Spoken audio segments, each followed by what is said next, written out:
Welcome to Meteorology Matters. We're going to navigate through some really powerful forces that shape our lives, often unseen. That's right. Today, we're not just talking about weather patterns, the things meteorologists track day in, day out. We're looking at something else, the huge impact policy decisions can have, Uh-huh. especially on the agencies, the ones we rely on for our safety or well-being. Yeah, and it's fascinating, isn't it, how these distant policy shifts can hit home almost immediately. Real-world consequences. Exactly. We're going to dive deep into that today. So we'll be looking at the critical challenges facing some really vital organizations, scientific ones, emergency response groups. Right. We're going to try and unpack what actually happens, when experienced people are suddenly out of crucial roles, and how that ripples out, how it directly hits public safety. It makes you wonder, what's the real cost? Not just dollars and cents, but the cost when expertise is under pressure. Absolutely. Yeah. And we'll also look at the broader picture. These actions that critics are calling attacks on scientific integrity, particularly around climate information and environmental protection. Yeah. It's got profound implications. Okay, let's start with the National Weather Service. Absolutely critical, right? Daily forecasts, severe weather warnings, everything. Be more critical. Reports lately have highlighted some really big personnel changes there. So what did those changes actually look like? What's the immediate impact? Well, the scale is, Yeah. it's pretty significant based on the reports. The National Weather Service lost over 500 employees earlier this year. 500, wow. Yeah, and that was linked directly to some deep federal cuts. And look, that's not just a number on a page. It means critical vacancies, empty desks in really important positions all across the country. And these weren't just like entry-level jobs being cut, were they? No, absolutely not. These are vital roles. Think about the Bay Area office in Monterey.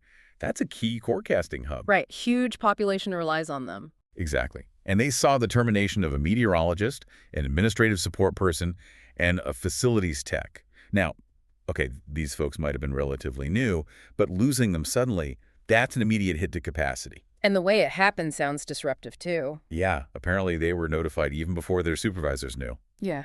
That causes ripples internally, For sure. And then you've got the Center Weather Service unit in Oakland, based in Fremont. Vital for air traffic control. Okay, yeah, flight safety. Huge implications. Sure. After one forecaster retired there, the whole unit was down to a single full-time meteorologist. One person for the Bay Area's air traffic. One person. And get this, they already had 2 vacancies before a federal hiring freeze kicked in back in January. Wow. That's stretched incredibly thin. It shows how these high-level decisions, these freezes and cuts, they hit the ground immediately. Real people, real operations, real consequences. So, okay, let's talk about those consequences. For the people left behind, trying to pick up the slack, what's the human cost? And for us, the public. Oh, the human cost is immense, according to the union folks. That one meteorologist in Fremont, Yeah. working incredible amounts of overtime, double shifts, sometimes 16-hour days, just trying to keep up with the demands of that massive, complex airspace. That's unbelievable pressure. The union steward called it pretty daunting, and that feels like an understatement. Not it. And it's not just that one office. Other meteorologists are being shuffled around the country. Short-term assignments, just plugging critical gaps. So constantly moving, stressed. Exactly. Adds personal stress, obviously, but it also makes it harder to get familiar with local weather quirks, which is so important for good regional forecasting. Right, you lose that local knowledge. And what about the practical, sort of measurable impacts on daily operations for the Weather Service? Well, beyond the stress on individuals, the agency's overall capacity took some serious hits. Tangible stuff. For the first time ever, some offices reportedly couldn't operate overnight. Overnight. But weather happens 24/7. Exactly. That's a huge concern. Weather changes fast. Warnings might be needed anytime. And we also saw reports that some places cut back on daily weather balloon launches. Weather balloons. Aren't those fundamental? Absolutely fundamental. They gather the atmospheric data, the raw input that feeds our best weather models. Without that data, Forecast accuracy suffers. it can, significantly. And maybe the most concerning thing from the reports, key leadership roles in flash flood hotspots remained unfilled. In flash flood hotspots, that sounds incredibly dangerous. It's a direct risk. These are areas prone to sudden, deadly floods. Having leadership gaps there, it affects the whole chain, from forecasting to coordinating the public safety response. It sounds like just a massive disruption. So, okay, they're talking about rehiring now, but what's the true cost here? We hear about budget cuts saving money, but letting experienced people go, then hiring and training new ones. Yeah. That sounds like it could cost more in the long run, doesn't it? Inefficiency, capacity. That's a crucial point. You're hitting on this idea like a false economy. Yeah. And it's not just us asking. An official from the National Oceanic and Atmospheric Administration, that's the agency overseeing the Weather Service, NOAA, they actually voiced this exact concern. Oh, really? Yeah, asking basically, how much time and money will it cost to train new people when we already had trained people? Right. It highlights those hidden costs. It's not just the new salary. It's the lost productivity while someone trains. That takes months, sometimes longer, to get up to speed. And the experience lost. Exactly. That institutional knowledge, that gut feeling built over years, it's invaluable and it walks out the door. So even if they can hire faster now. Right. They got direct hiring authority, which helps speed things up a bit. But federal hiring is still, well, still a process. It takes months. So the gaps remain for a while. Yeah. Continued gaps, continued burdens on the staff who are still there. Any short-term savings from the cuts, they get eaten up by this long-term inefficiency and ongoing vulnerability. It's a real cost. So the positive news about hiring authority is good, but it doesn't erase the impact of those cuts. The effects linger. Precisely. The union's legislative director pointed out there could be up to 770 empty positions across the board. 770. Yeah, meteorologists, hydrologists, scientists, electronics techs. It's widespread. Now, NOAA has permission to hire for 450 critical jobs. That could potentially restore most of the positions lost in those initial cuts. Okay, that sounds better. It is better, but the time, the effort, the resources needed to get all those new people fully trained and integrated, that's a huge, often overlooked cost. It's not just filling slots on an org chart, it's rebuilding expertise, rebuilding that smooth operational flow that got disrupted. So there's likely a sustained period where the agency just isn't operating at 100%. That's the concern. And that affects everything, from the nuances in your daily forecast to the critical timing and accuracy of severe weather warnings. Okay, so for you listening right now, why does all this bureaucratic stuff, these staffing numbers, why does it matter so deeply to your everyday life, your safety? Look, connecting the dots here, the stakes for public safety are incredibly high. Just think about this year alone. We've seen devastating wildfires in California, right? Multiple destructive tornado outbreaks across the country, severe hailstorms causing massive damage. It feels relentless sometimes. It does. And meteorologists have actually voiced concerns, serious concerns, that they might struggle to accurately forecast hurricanes this year. Hurricanes with staffing and data issues. Yeah, precisely because of staff losses and potential data gaps. And we're heading into the peak part of the Atlantic hurricane season now, which is historically the most dangerous time. That's deeply worrying. And remember those deadly Texas floods earlier this year? Over 130 lives lost. Horrifying. The National Weather Service did issue increasingly urgent warnings ahead of that. But warnings are only one part of the equation. The ability to translate those warnings into effective action on the ground, emergency management, evacuations, rescues, that depends entirely on a system that's adequately staffed and resourced. From the forecasters to the emergency managers. The whole chain. And those unfilled leadership jobs in flash flood zones we talked about, that's a perfect, terrifying example of how a vulnerability in the system caused by these staffing issues creates a direct risk to people's lives. Okay, moving beyond forecasting.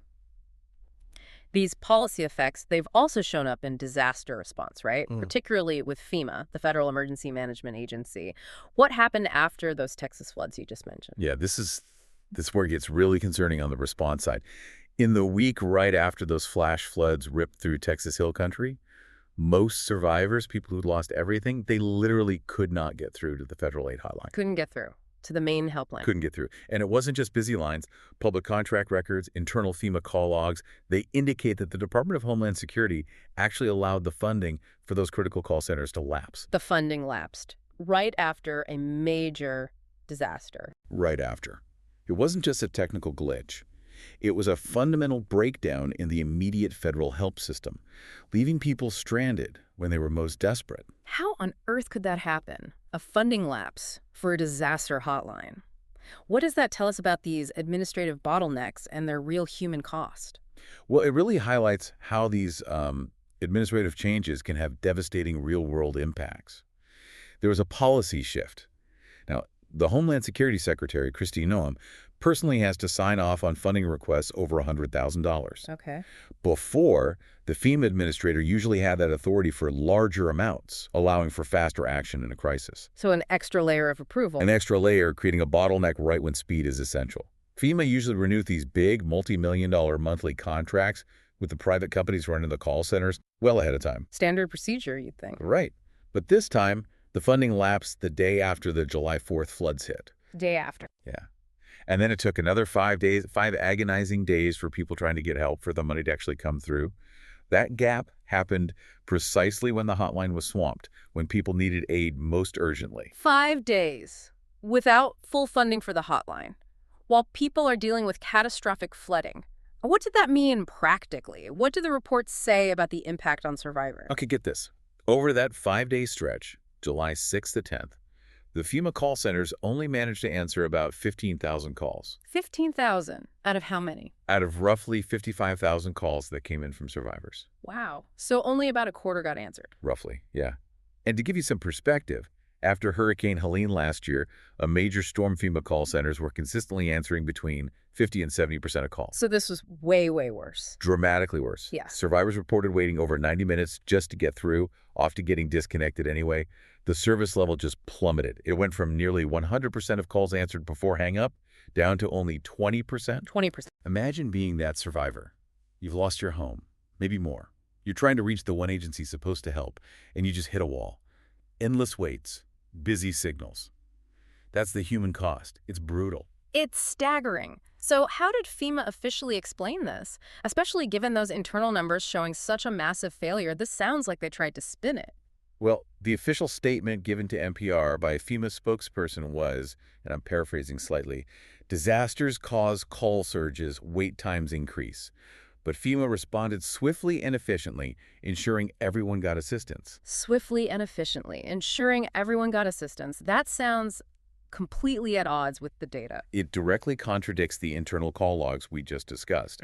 And it also contradicts a memo from FEMA's own acting administrator at the time, David Richardson. An internal memo. Yes. That memo explicitly acknowledged the severe problems caused by the delay and specifically stated the contract was on hold. On hold. So the public statement and the internal reality were two very different things. Completely different. And that raises huge questions about transparency, about accountability, especially during a crisis when people need reliable information. Which brings us back to accountability. What do the sources say about the deeper reasons for these contradictory statements? What's going on here? Well, it digs into that issue of public trust, doesn't it? How information is managed.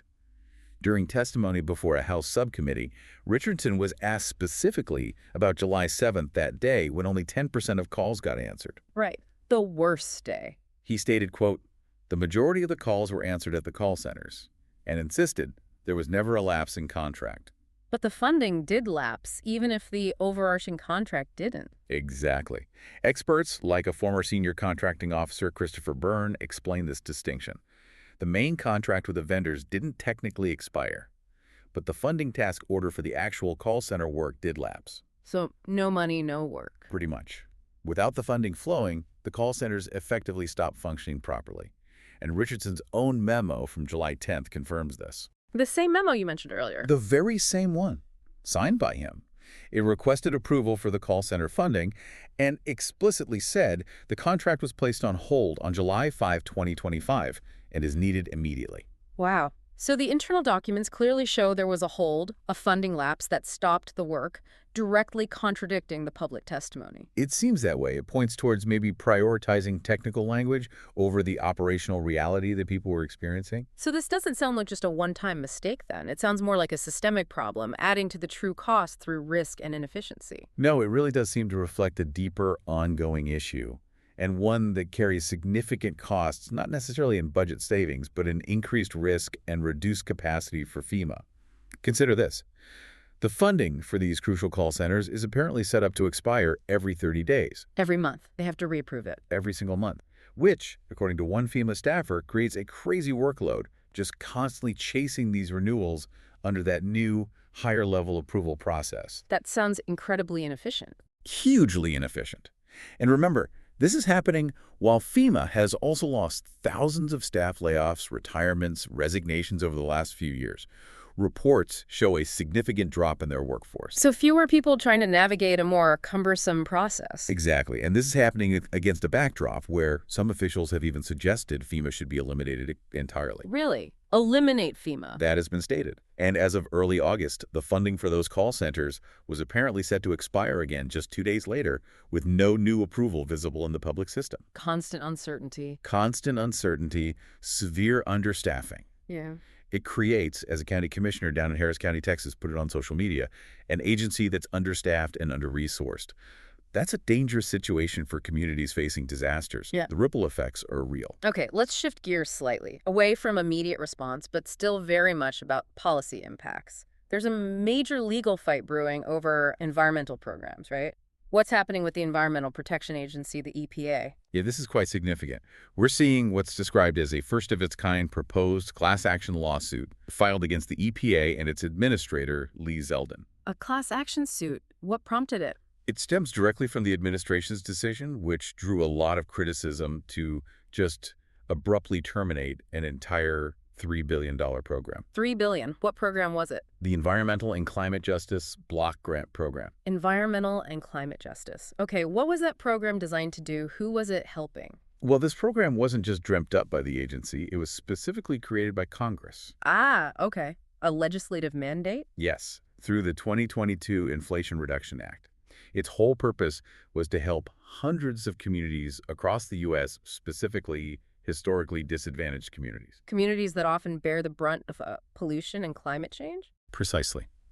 Places dealing with a legacy of industrial pollution, maybe lead pipes still delivering drinking water, areas prone to flooding that's getting worse with climate change, or suffering from dangerous urban heat islands. The program aimed to fund local solutions, ground-up projects to improve resilience and tackle these long-standing environmental health hazards, things that cause chronic illness, even death. So very tangible, on-the-ground help. Very tangible. Almost 350 groups, rural, urban, towns, tribes, were selected.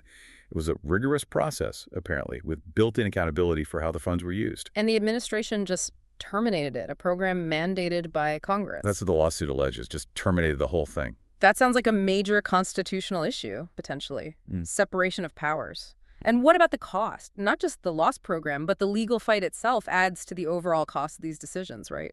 Absolutely. Yeah. That's central to the lawsuit. The coalition bringing the suit, nonprofits, tribes, local governments, they argue exactly that. Yeah. That terminating a program Congress mandated violates the separation of powers, makes it unconstitutional. Okay. They also argue the decision was arbitrary and capricious. That's legal speak for saying it was done without good reason, without considering the consequences, which violates the Administrative Procedure Act. So multiple legal grounds. Yes.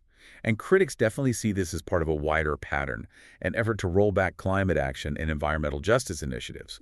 And you're right about the cost. Defending this lawsuit, plus potential damages if the government loses, that's another layer of cost stemming from these policy choices, Right. far beyond the program's initial budget. So how is the administration responding in court? This seems like a pretty direct challenge to their authority. Well, their first move is to try and get the case dismissed entirely. They've filed a motion arguing that the court where it was filed, the U.S. District Court for D.C., doesn't actually have jurisdiction. On what grounds? They're arguing it's basically a contract dispute, that it belongs in a different court, the U.S. Court of Federal Claims, which handles monetary claims against the government. Trying to reframe it from a constitutional issue to just contracts. That seems to be the strategy. And if they succeed with that argument, What happens then? it would likely break apart the class action.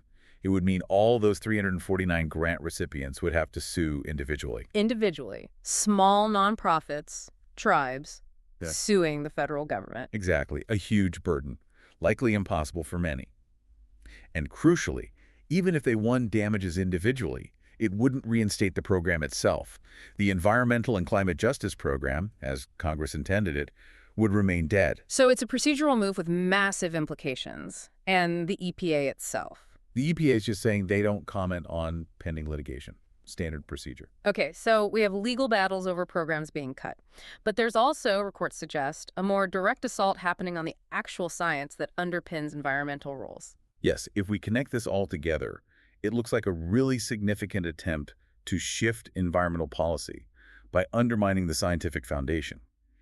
The EPA recently announced it's proposing to undo the 2009 endangerment finding. The endangerment finding. Remind us what that is. There was a landmark ruling, absolutely critical. It was based on a huge body of scientific evidence, concluding that greenhouse gases, like carbon dioxide, endanger public health and welfare. Okay, so that finding is what gives the EPA the authority to regulate greenhouse gases. Precisely.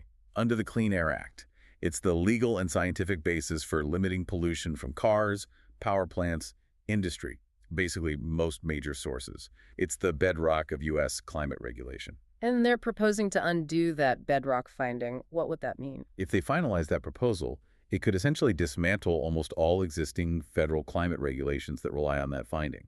It would remove the EPA's main tool for controlling these emissions. Wow, and this links back to other administration goals. Well, it seems directly tied to the administration's stated policy of boosting fossil fuel production, the drill baby drill approach, which, according to overwhelming scientific consensus, is the primary driver of the climate crisis. So critics are worried this isn't just about regulation, but about public health. Deeply worried. Remember, the original endangerment finding was explicitly about protecting public health and welfare, and that environmental and climate justice program that was cut. It was aimed at fixing environmental problems causing death and ill health. So rolling back the finding that allows regulation of the pollutants causing these problems, critics see that as potentially disastrous for Americans' health. And this is likely heading for the courts, too. More costs. Absolutely. These proposed rollbacks are almost guaranteed to trigger major, lengthy court battles, adding again to the true long-term costs, legal fees, uncertainty, and the potential health costs if regulations are weakened. Okay, so beyond policy rollbacks and legal challenges, it seems there's also an effort, maybe more insidious, to reshape how climate science itself is understood and presented by the government. Yes, this is where the challenges to scientific integrity really come into sharp focus. The Energy Secretary, Chris Wright, who comes from an oil and gas background and supports that drill baby drill idea, he revealed the administration plans to update the big U.S. climate reports. The National Climate Assessments. Exactly. There have been 5 of them since 2000. They're compiled by multiple agencies, hundreds of scientists, widely seen as the gold standard for understanding climate change impacts of the U.S., health, farming, water, everything. Update can mean different things, though. What's the concern here from scientists? It sounds like they don't think this is a genuine scientific update. No, that's the core concern. Secretary Wright claimed the previous assessments weren't fair and said, basically, if we find stuff we don't like, we want to fix it. Fix it. That sounds loaded. Very loaded, according to scientists. Respected figures like Michael Mann immediately drew parallels, saying this is exactly what Joseph Stalin did, altering science for political ends. Strong words. Very strong. And Dr. Rachel Cletus from the Union of Concerned Scientists, she actually co-authored the last assessment. She said Wright's comments confirmed their worst fears. Which were? That the plan isn't just to ignore the science, but to actively replace it with, in her words, outright lies, to downplay the climate crisis and avoid dealing with it. The fear is a politically driven rewrite, not a scientific update. And this isn't just hypothetical. There have already been reports coming out that raise these kinds of red flags. Yes, absolutely. It's not just future plans. Just days before Wright made those comments about updating the assessments, his own Department of Energy published a 150-page report. What did that report say? It claimed the concern over the climate crisis was overblown. Overblown. That was the message. Scientists immediately jumped on it, calling it a farce, full of misinformation. Secretary Wright himself wrote the introduction, stating, climate change is a challenge, not a catastrophe. So a direct contradiction to the message from mainstream climate science. A very direct contradiction, coming officially from a federal agency. This is a key part of the escalating challenge to scientific consensus within the U.S. government. What did experts say about the scientific legitimacy, the methodology behind this Department of Energy report? How does it stack up? Not well, according to the experts cited. Naomi Oreskes at Harvard, who studies climate misinformation. Right, you mentioned her. She said the report's real purpose seemed to be justifying a failure to regulate fossil fuels, essentially trying to replace legitimate science with pseudoscience. And the process, how is it put together? That's a huge point of criticism. It was reportedly written by just 5 hand-picked scientists, people generally seen as holding fringe or contrarian views within the broader climate science community. Oh, only 5. And were they peer-reviewed? Crucially, no. No traditional peer review. That's the standard process where other experts scrutinize the work before it's published. It's fundamental to scientific credibility. So completely different from how something like the big UN climate reports are done. Night and day. The IPCC reports involve hundreds, over 700 volunteer scientists globally. They go through multiple rounds of extensive peer review, and every government signs off on the final summaries. The DOE report had none of that rigor. So the concern isn't just disagreement, it's about the whole scientific process being bypassed and potentially using data selectively. Precisely. Scientists pointed out clear examples of cherry-picking. Zeke Housefather at Berkeley Earth, for instance. His own research was cited in the DOE report. Oh, interesting. What do you say? He said they took one single chart from his 2019 paper, a chart from the supplementary materials, no less, to claim climate models overestimate warming. But what did his actual paper conclude? His full paper actually showed the opposite, that climate models have generally performed very well over decades. He said it looked like they discarded the whole paper because it didn't fit their narrative, and just picked this one isolated figure to cast doubt. That does sound like deliberately misrepresenting the findings. It certainly appears that way. Andrew Dessler at Texas A&M had a pretty sharp take on it. What was that? He said, the report reads like a legal brief defending CO2, not like a fair assessment of evidence. Its goal, he argued, wasn't truth, but building a case for CO2's innocence. Wow, using legal tactics instead of scientific method. And he pointed out that many claims in the report are just rehashed old arguments, shop-worn, decades-old, discredited climate denier talking points, he called them. But now with an official government stamp on them. That's the really disturbing part for many scientists. These discredited ideas now carry the imprimatur, the official approval of the EPA and the federal government. It elevates fringe arguments and erodes trust in legitimate government science. Can you give some specific examples? What kind of misinformation did this DOE report contain that scientists push back on? Sure. There were several pretty glaring examples highlighted. The report claimed warming trends are overstated. While millions are experiencing record heat waves. Exactly. A total disconnect from reality for many people. Yeah. It suggested ocean acidification is basically natural, maybe even good for marine life. Good. But scientists warn it's incredibly dangerous, linking it to past extinctions. Right. The consensus is it's happening at an alarming rate, potentially reaching levels unseen in 14 million years, a time of major extinction. So calling it beneficial, that flies in the face of the science. What else? It mentioned Australia's Great Barrier Reef, saying it showed considerable growth. But isn't the reef suffering from massive bleaching events? Exactly. It just had its 6th mass bleaching since 2016. Bleaching is devastating for corals, a clear sign of severe stress, mostly due to warming waters. Claiming considerable growth ignores this crisis. Unbelievable. Any others? It also pushed the idea that crops will thrive with more CO2. The old CO2 is plant food argument. Yeah, but that ignores the downsides. Most research shows that the benefits of extra CO2 are outweighed by the damage from increasing extreme heat and drought, which will likely worsen crop yields overall. So cherry-picking again, ignoring the bigger picture. It seems so. Bob Kopp at Rutgers called the report tedious, wearisome, and said he was personally embarrassed by it coming from a federal agency. It really paints a picture of a report completely disconnected from observable reality and rigorous science, urging people to ignore their own eyes, essentially. That's exactly how Michael Mann put it. They're literally trying to tell us not to believe what we see with our own two eyes, and instead buy into their denialist framing. It's a profound challenge to evidence-based understanding and another aspect of the true cost we're discussing, the cost of eroding trust in the very institutions meant to provide reliable information. And beyond just the content of these reports, has this approach affected public access to information? Are they making it harder to find the real data? Yes, significantly so, according to reports.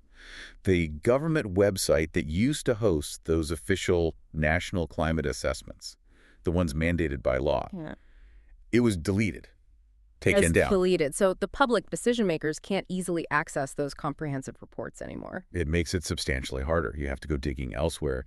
And there are also broader reports indicating that much more environmental data has been deleted or made harder to access under this administration compared to previous ones. So less transparency, less data available for independent checking.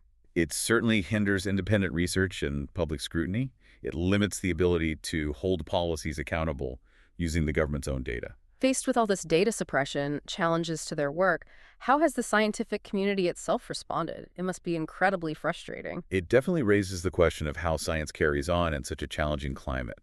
But there's been a notable response. Mm. Remember when the contributors for the next National Climate Assessment, the one due in 2028, were reportedly dismissed earlier this year? Well, shortly after that, two major scientific societies, the American Meteorological Society and the American Geophysical Union, announced they were teaming up To do what?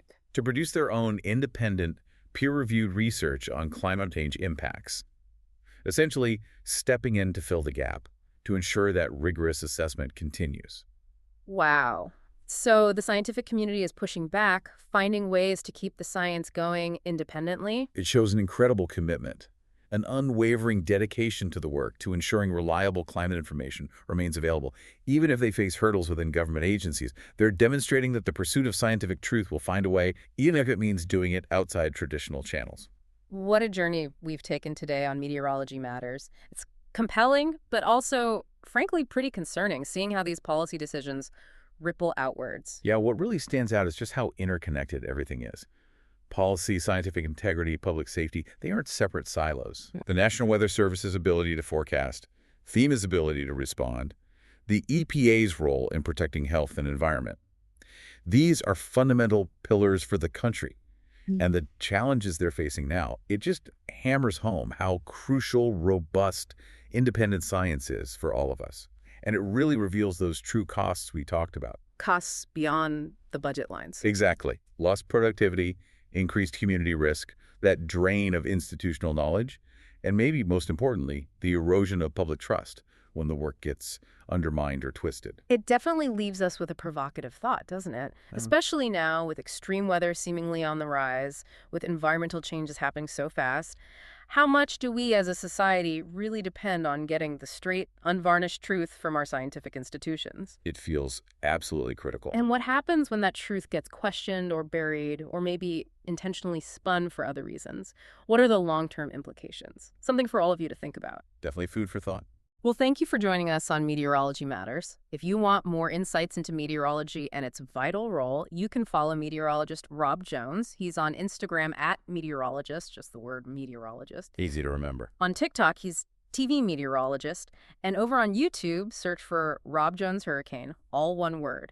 You'll find his channel there and also the full Meteorology Matters playlist. Great resources there. We really appreciate you tuning in, and we look forward to having you with us next time.